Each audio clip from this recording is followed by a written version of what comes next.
Hi student. GIT का online class में आपका स्वागत है। और अकाउंटिंग की इस क्लास में हम लोग जानने वाले हैं कि यदि जीएसटी में रजिस्ट्रेशन कराना हो तो कब हमको मॉन्डेटरी यानी कि कब कंपल्सरी हो जाता है कि हमको जीएसटी में रजिस्ट्रेशन कराना है और कब हमको जीएसटी में रजिस्ट्रेशन कराने की कोई आवश्यकता नहीं है।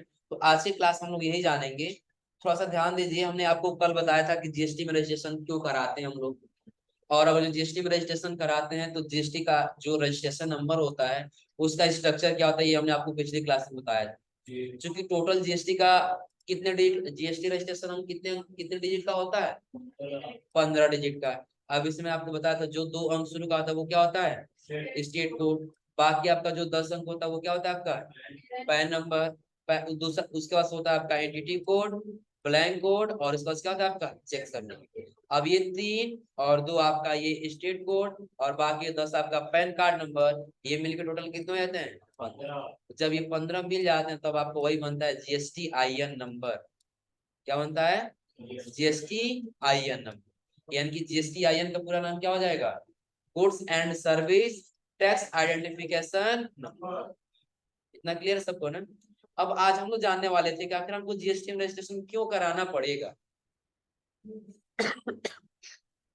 तो देखिए, सबसे पहले दे रहा है मॉन्डेटरी रजिस्ट्रेशन कब जरूरी हो जाएगा। तो कह रहा है उस बिजनेस को अनिवार्य रूप से रजिस्ट्रेशन कराना होगा जो निम्नलिखित कैटेगरी के अंतर्गत आते हैं। जैसे पहला दे रहा है क्या, अगर कोई पर्सन या business inter state taxable supply करता है तो अनिवार्य रूप से रजिस्ट्रेशन कराना होता है, भले ही उसकी टर्नओवर एग्रेड टर्नओवर की लिमिट से कम क्यों न हो। यानी कि समझिएगा पहला क्या कह रहा है। पहला आपका ये कह रहा है कि यदि आप इंटर स्टेट का मतलब हमने क्या बताया था आपको,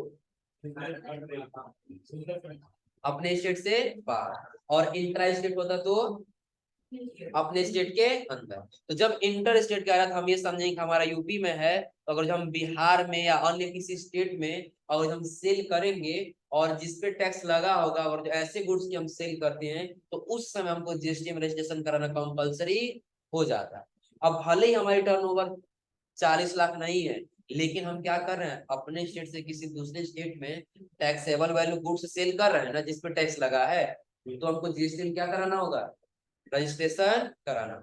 अब ये चीज समझिए, आप क्या कर रहे हैं कि आपका एक बिजनेस है जिसकी टर्नओवर 40 लाख नहीं बल्कि अभी आपका कितना है, 20 लाख है। कितना है, 20 लाख।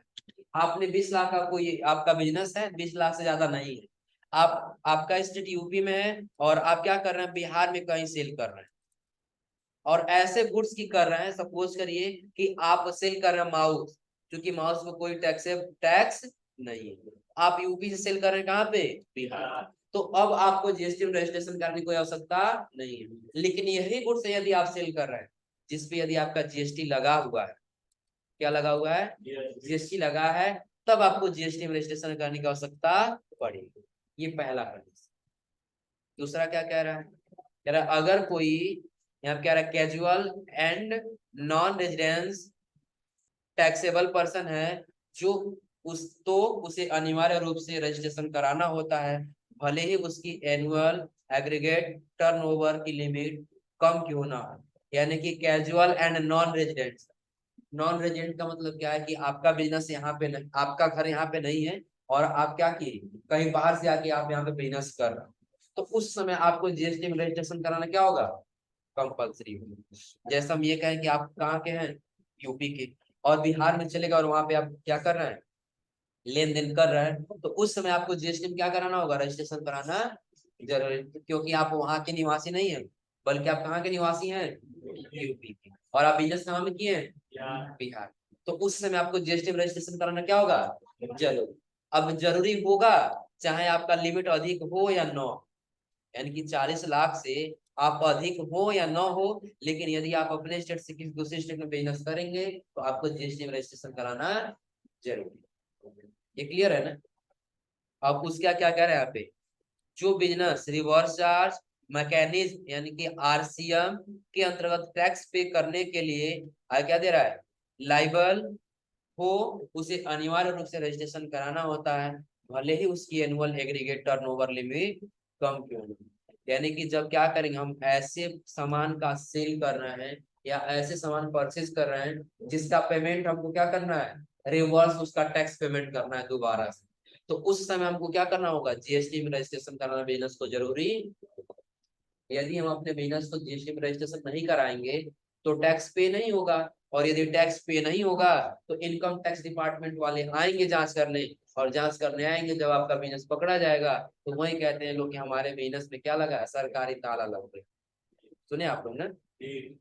और वही अगर जो रजिस्ट्रेशन हुआ होता है तो इनकम टैक्स डिपार्टमेंट वाले आते, चेक करते हैं इनका दुकान बिजनेस रजिस्टर्ड है, इन्होंने टाइम टाइम से जीएसटी जमा किया, तो इनको इनके बिजनेस में ताला लगाने की कोई आवश्यकता नहीं।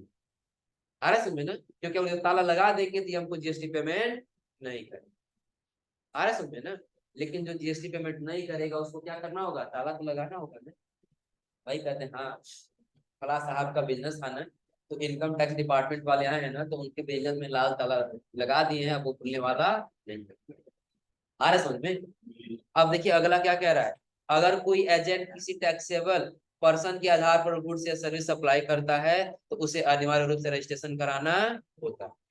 क्या कि यदि आपका बिजनेस भले ही आप टैक्सेबल हो या नो हो, लेकिन आप ऐसे व्यक्ति से सेल कर रहे हैं जिसका बिजनेस क्या है, रजिस्टर्ड है, वो क्या कर रहा है, टैक्सेबल गुड्स की सप्लाई कर रहा है, तो उस समय आपको जीएसटी में रजिस्ट्रेशन कराना जरूरी हो जा रहा है। जैसा हम ये कहे कि हमारा बिजनेस है और उसके बाद से एक सन्नी का बिजनेस, सन्नी से टैक्सेबल गुड्स की सेल सप्लाई करता है, बाकी बिना टैक्स का सप्लाई नहीं करता। अगर हम उससे लेन देन करेंगे तो हमको भी जीएसटी में क्या कराना होगा, रजिस्ट्रेशन कराना। चाहे हमारी लिमिट 40 लाख से प्लस गई हो या नहीं गई हो, लेकिन हमको जीएसटी में रजिस्ट्रेशन कराना क्या हो जाएगा, जरूरी। इतना क्लियर है ना। अब आगे क्या दे रहा है, जो इनपुट सर्विस डिस्ट्रीब्यूटर्स का बिजनेस करते हैं उससे अनिवार्य रूप से रजिस्ट्रेशन कराना होता है, भले एनुअल टर्नओवर क्या हो, लिमिट से कम हो। सर्विस डिस्ट्रीब्यूटर का मतलब क्या है, सर्विस का मतलब आप लोग समझ रहे हैं क्या होता है, सर्विस बता सकते हैं कोई सर्विस का मतलब, बताओ जी सन्नी, इमरान, इमरान नहीं, अमान, सर्विस का मतलब बताओ। सर्विस का मतलब क्या हो कि जो हम पैसा दें, कुछ चार्ज दें और उसके बदले कुछ हमको सेवा प्रदान हो, वही हमारा क्या है, सर्विस। जैसे हम एक उदाहरण ले सकते हैं इसमें इंटरनेट चार्ज का। आप लोग क्या करते हैं, हर महीने पैसा देते हैं तभी तो आप हर महीने उसका लाभ ले पाते हैं ना। एक महीने आप पैसा देना बंद कर देंगे तो आपका क्या होगा, सर्विस मिलना बंद हो जाएगा। आ रहे समझे ना। गुड्स आप खरीदते एक बार खरीदे तो आपका हमेशा काम देगा जब तक वो गुड्स रहेगा। आ रहा समझ में ना। लेकिन सर्विस क्या है, जब तक सर्विस का वैलिडिटी रहेगा तभी तक आप यूज कर सकते हैं, वैलिडिटी खत्म तो आप उसको यूज नहीं कर सकते। वही आपका क्या कहलाता है, सर्विस। तो यदि आप सर्विस का डिस्ट्रीब्यूटर हैं तो भी आपको जीएसटी में क्या कराना होगा, रजिस्ट्रेशन कराना। ये क्लियर है ना। और आगे जाएंगे, कह रहा है जो बिजनेस ई कॉमर्स प्लेटफॉर्म पर आधारित व्यापार करते हैं, ई कॉमर्स ऑपरेटर हैं, उसे अनिवार्य रूप से रजिस्ट्रेशन कराना जरूरी है। ई कॉमर्स मतलब जैसे आप लोग देखे होंगे कई लोग इकोनॉमिक या बहुत सारे ऐसे कोर्सेज करते हैं, आया समझे ना। इसके आधारित अगर आपका कोई बिजनेस है तो उस समय आपको जीएसटी में रजिस्ट्रेशन क्या कराना होगा, जरूरी है कि आपको जीएसटी में रजिस्ट्रेशन कराना है। और लास्ट दे रहा है कि भारत से बाहर किसी ऐसी कंपनी जो online information and data access की सर्विस भारत के भीतर किसी अनरजिस्टर्ड पर्सन को देते हैं तो क्या करा, उसे अनिवार्य रूप से रजिस्ट्रेशन कराना होता है, भले उसकी एनुअल एग्रीगेटेड टर्नओवर क्या हो, लिमिट से कम क्यों ना। कि भारत से बाहर की कोई ऐसी कंपनी है ना कि जो ऑनलाइन इंफॉर्मेशन या डाटाबेस एकत्रित करके रखती है, और वही डाटाबेस भारत के अंदर किसी अनरजिस्टर्ड किसी पर्सन को वो सप्लाई दे रही है, तो उस समय उस बिजनेस को क्या करना होगा, जीएसटी रजिस्ट्रेशन कराना होगा। क्योंकि वो दूसरे कंट्री से दूसरे कंट्री में क्या कर रहा है, सर्विस सप्लाई कर रहा है, तो उस समय आपको जीएसटी रजिस्ट्रेशन कराना जरूरी है। क्लियर है ना यार, समझ में। अगला देखिए क्या कह रहा है, कह रहा है ऐसे बिजनेस जो टीडीएस डिडक्ट करते हैं उसे अनिवार्य रूप से जीएसटी में रजिस्ट्रेशन कराना होता है, भले एनुअल एग्रीगेटेड क्या हो, टर्नओवर से कम हो। तो अब देखेंगे आप क्या दिया है, टीडीएस डिडक्ट। टीडीएस डिडक्ट एक टैक्स होता है, यदि वो टीडीएस डिडक्ट करते हैं, टीडीएस की कटौती करते हैं तो उस समय उनको जीएसटी क्या करना होगा, रजिस्ट्रेशन कराना जरूरी होगा। और अगला आपका सबसे एक मेन टॉपिक आता है जिस जो क्या दिया है, टाइप्स ऑफ डीलर।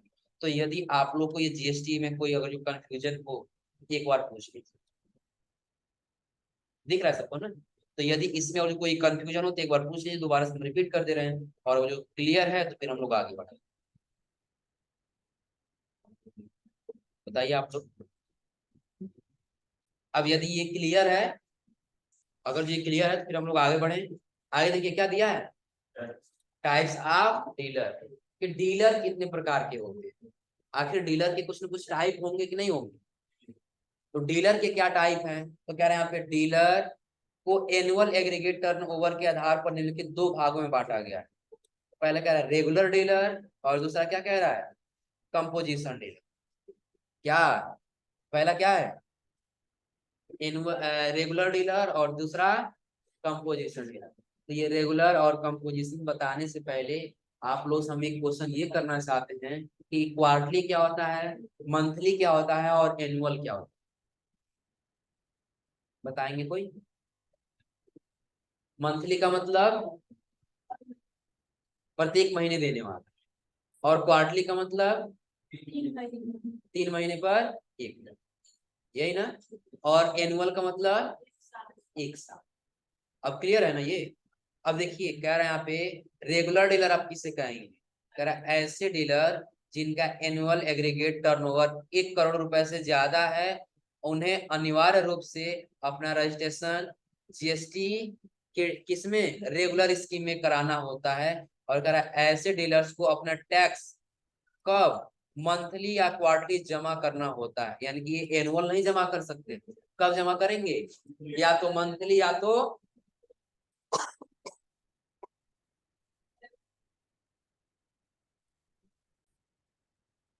कब कराना होगा, कि यदि इनका एनुअल एग्रीगेट जो टर्नओवर है 1 करोड़ से क्या है, ज्यादा है, तो उस समय इनको जीएसटी रजिस्ट्रेशन तो कराएंगे, लेकिन किस टाइप का कराएंगे, रेगुलर वाले में, कंपोजिशन वाले में ये नहीं करा सकते। देखिए 2 प्रकार से बांटा गया है। जब आप जीएसटी में रजिस्ट्रेशन कराने जाएंगे ना, तो आपको 2 तरीके से कराना होगा जीएसटी में रजिस्ट्रेशन। या तो आप रेगुलर स्कीम में कराइए, या तो आप किसमें कराइए, कंपोजिशन में। तो कंपोजिशन में कौन कराते हैं और रेगुलर में कौन कराते हैं, तो हम रेगुलर वाला बता रहे हैं कि जिसका भी टर्नओवर 1 करोड़ से ज्यादा होगा उसको किसमें कराना होगा, किसमें कराना होगा, रेगुलर वाले में। और क्या रहा, क्या ऐसे डीलर्स को अपना टैक्स, यानी कि जो भी रेगुलर डीलर में आएंगे उनको क्या करना होगा, उन डीलर्स को, तो जो भी टैक्स पेमेंट करेंगे वो किसमें करेंगे, मंथली या तो क्वार्टरली जमा करना होता है। और अगर ऐसे डीलर्स को टैक्स कैलकुलेट करने के लिए निम्नलिखित फार्मूले का प्रयोग करना होगा।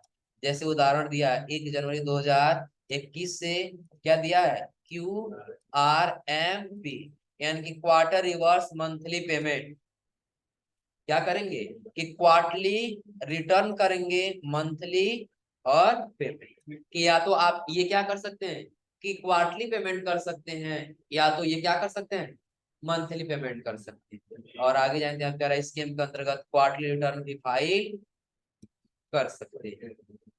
यानी कि जब भी हम कहें कि एक बात बताइए कि हम अपना बिजनेस रजिस्ट्रेशन कराने जा रहे हैं, क्या कराने जा रहे हैं, जीएसटी में रजिस्ट्रेशन कराने जा रहे हैं, तो हमको किस स्कीम में कराना होगा, रेगुलर वाले में कि कंपोजिशन वाले में। तो हम क्या जवाब देंगे कि कोई नहीं, यदि आपका, आपके बिजनेस का टर्नओवर यानी कि 1 साल का टर्नओवर यदि 1 करोड़ से अधिक है, कितना से, 1 करोड़ से अधिक है, तो आप क्या करिए, रेगुलर स्कीम में लीजिए। और यदि 1 करोड़ से कम है तो आप किस में जाइए, कंपोजिशन। ये क्लियर है ना, इसमें कोई दिक्कत। अब ये क्या बोलता है, रेगुलर क्या है ये समझा गया ना, कि रेगुलर को कब कराएं। अब सपोज करिए कि आप ही का बिजनेस है और आप सोच रहे हैं कि नहीं हमारे बिजनेस में जो है ना, इनकम टैक्स डिपार्टमेंट वाले बार बार आ रहे हैं, हमारा बिजनेस जो है रजिस्ट्रेशन कराना होगा। तो आप एक चीज ये सोचिएगा, अगर रजिस्ट्रेशन कराएंगे तो किस टाइप में कराएं, रेगुलर वाले में कि कंपोजिशन वाले। तो आप पहले देखिए कि जो आपका बिजनेस है ना वो क्या है, कि जो आपका बिजनेस है 1 करोड़ से क्या अधिक है, तो अगर लग रहा है नहीं 1 करोड़ से अधिक है, तो आपको किस में कराना होगा, रेगुलर। और यदि 1 करोड़ से अधिक नहीं है बल्कि कम है तो आपको किसमें कराना होगा, कंपोजिशन। दिख रहा है ना।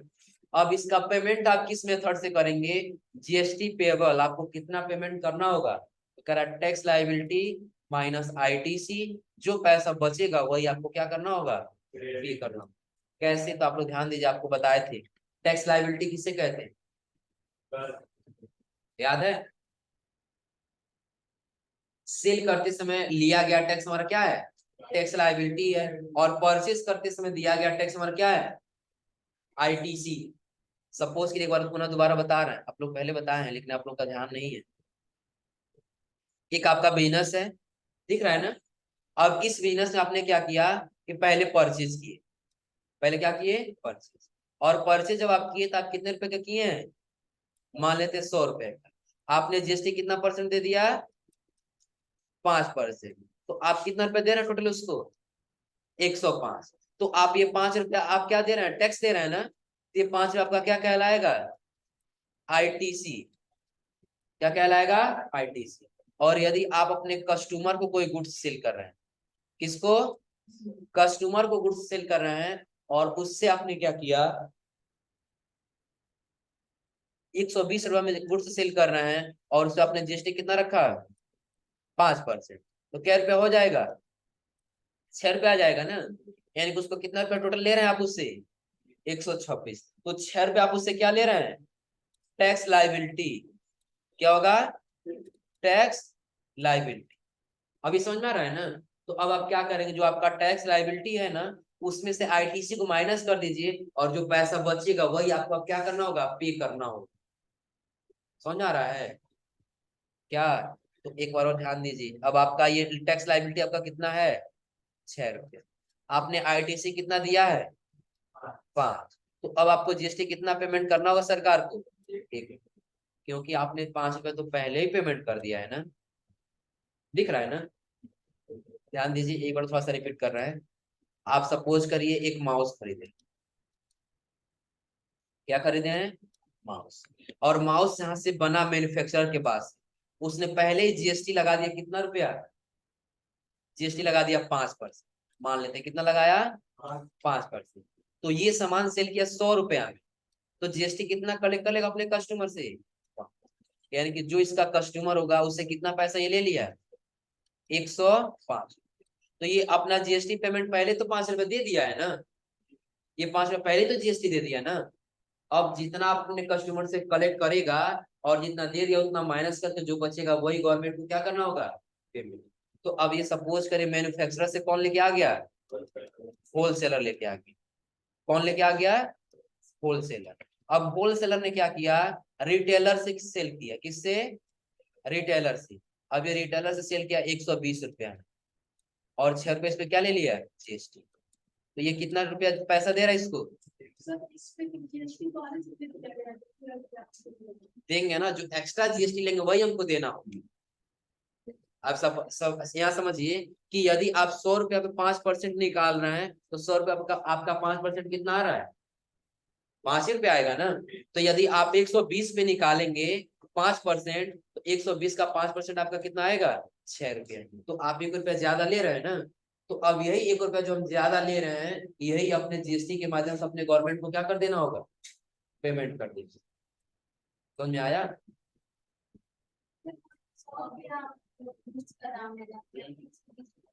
अब हम जितना भी खरीदेंगे उतना में तो बेचेंगे नहीं, कुछ ना कुछ हमारा प्रॉफिट होना चाहिए ना।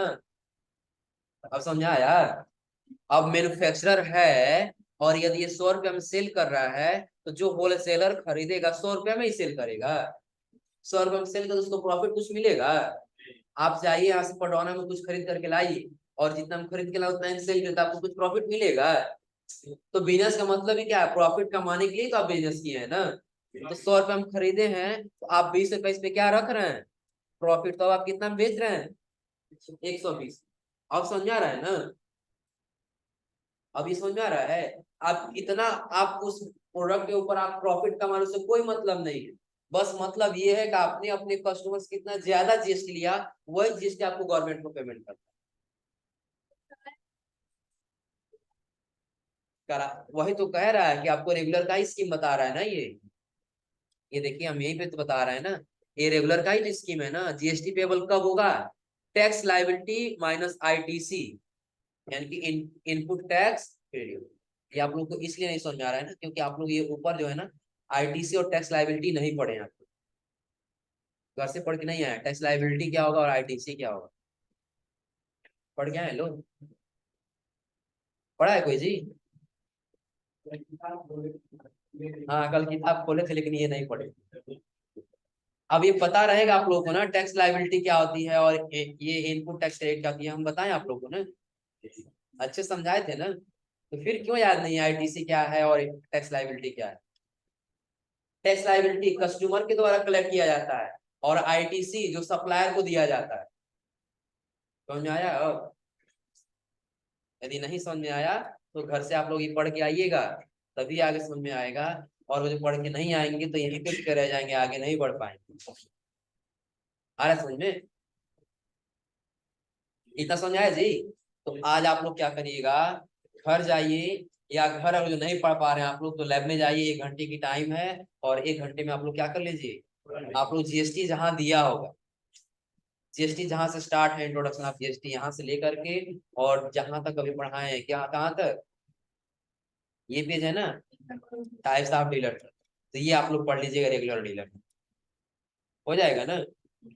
तो आप लोग ये पढ़ करके आ जाएंगे, तो हम अच्छे से एक एक लाइन डिफाइन करके आपको समझा देंगे, कोई कंफ्यूजन ही नहीं रहेगा। आ रहा है समझ में? कोई दिक्कत इसमें? तो आज आप लोग इतना ट्राई कर लीजिएगा, पढ़ लीजिएगा, उसके बाद से आगे का कल